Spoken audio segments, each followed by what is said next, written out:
you very much for this wonderful introduction. And my opening speech is only for 5 minutes. And I just want to welcome everybody again for this last day where we need to conclude many things. And also we want to be thoughtful of what we did in last 2 days. And it is such a beautiful platform, which I was unaware of it unless I really participated in this platform. The variety of knowledge, experience, and expertise that is coming up on this platform is very remarkable. I'm very happy to be part of this group, and I'm happy to contribute for this ever after. So the third day, I'm going to speak briefly about our speakers of today. It's a long meeting from 5 to 9 p.m. And depending on where you are, the time difference will be different. And depending on where you are, you will be speaking for almost, we'll be all together for almost 4 hours, and there'll be immense learning once again on the last day. And I'm sure there'll be a chance to also conclude this summit in the end. So it's wonderful to be the part of the group once again. And without wasting any time, I'm going to introduce the first speaker and then invite the person to speak, okay? So according what I understand from my program that I have, we have the next person that's going to speak is on AI ethics for sustainable development goals by Dr. Anupriya Balikai. And she is the managing director, Spookfish Innovations, India.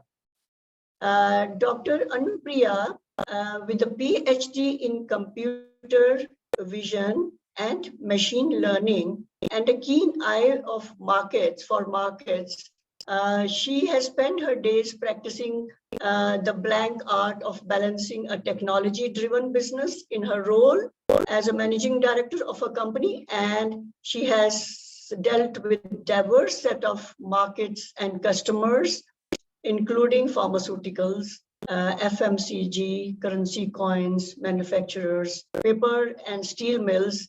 Anupriya and Spookfish has a goal to help manufacturing companies improve their quality control processes to ensure 100% of inspection through automated quality control inspections machines. Clients such as Sun Pharma, DRL, PNG, Dabur, Novartis, Jindal have been passionate about adopting the AI software and technology to their production processes in order to improve their quality control. With this introduction, which says a lot about her, the work that she has been doing, I think I would like to give her the platform, and she has 15 minutes to speak. So Anupriya, the floor is yours. You are welcome on the floor. Thank you. Thank you, everyone. Good evening, good morning, good afternoon. Very nice to meet you. So going back, industries like pharma and FMCG are quite inefficient in terms of their energy consumption, and they don't use smart manufacturing as much as you would like. And so part of this talk is to just understand and show everybody an example of how artificial intelligence is used currently and what it can do to help with ensuring that companies can be better in terms of sustainability. I'll also show you some of the CO2 emissions that are generated from some of these plants, and you get a whole scale of idea in terms of the problem that is there. Before I touch base, just to give you some context of what we're doing and how are we helping with sustainability. Basically, we are an AI-based company, and we help manufacturers improve their quality control. And we have a lot of machines in terms of ensuring that companies become more quality conscious with automation and machine learning. And now to the problem itself, just to give you an idea, just the top 15 companies, pharma companies, emit around 40 metric tons of CO2. And this is on an average just millions of dollars of loss in revenue.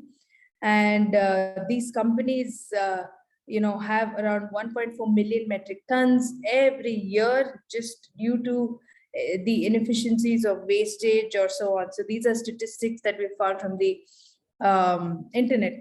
And what are the causes? I mean, there could be lots of different causes in terms of, some of the manufacturing processes still human driven. So lines are not as automated as you would think. And also the packaging itself and the issues that you find with packaging quality when it ultimately reaches the consumer due to poor transport or packaging quality itself has a direct implication on the energy consumption, if you see. And another, I know this is this very specific example. So a major pharmaceutical manufacturer got a market complaint about the sealing quality of the bottle that contains penicillin. So let's say this is very bad in terms of losses and costs. So even with one defective seal on the bottle, the company had to recall the whole batch of products that they were manufacturing. And this would, what does a recall mean? So for manufacturing companies, this is a huge logistical operations. You have collection, packaging, shipping, delivery. Then once you have the batch that is recalled, you would have a whole operations behind ensuring that you're completely manually inspecting each and every recalled batch.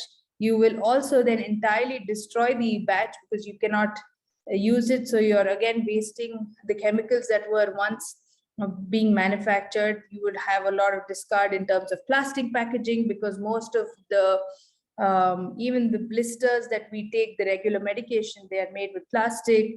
Then you have bottles that are again made with plastic.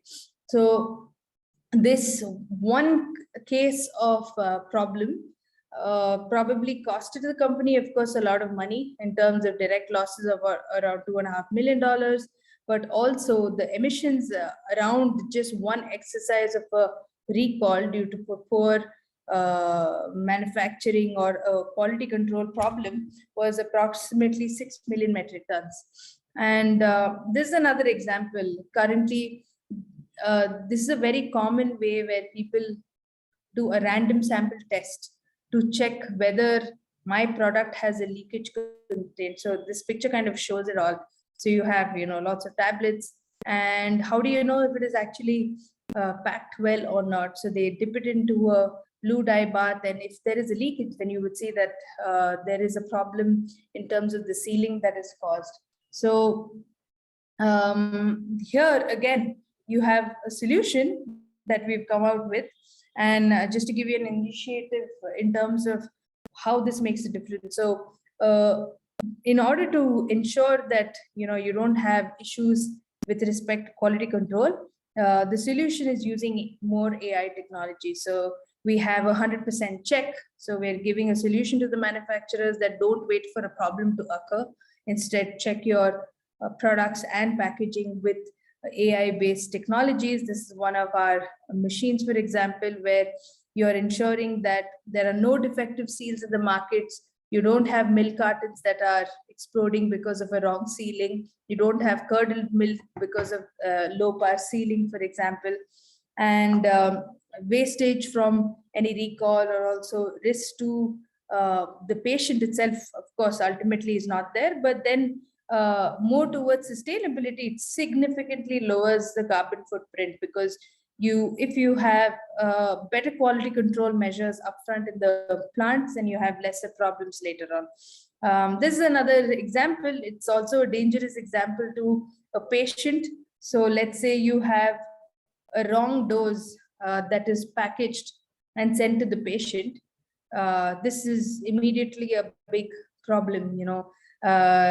Let's assume that a bottle containing a wrong dosage goes to somewhere like the Americas. The patient can call up FDA directly. They can say, I got a wrong tablet in my bottle. And what is the effect? The entire batch that was shipped out from wherever the tablet or the medicines were manufactured get completely disqualified in terms of a sale. So you have again a whole logistics operations in terms of sending back all the material, re-inspecting what went into the bottle, etc., etc. So the solution again is ensuring that you have better quality control measures. That is something that we help with. And this investment will also reduce a lot of initiatives in terms of sustainability.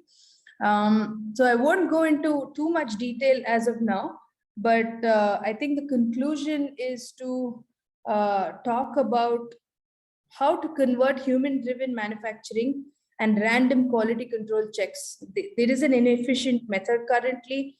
A lot of manufacturers are currently losing,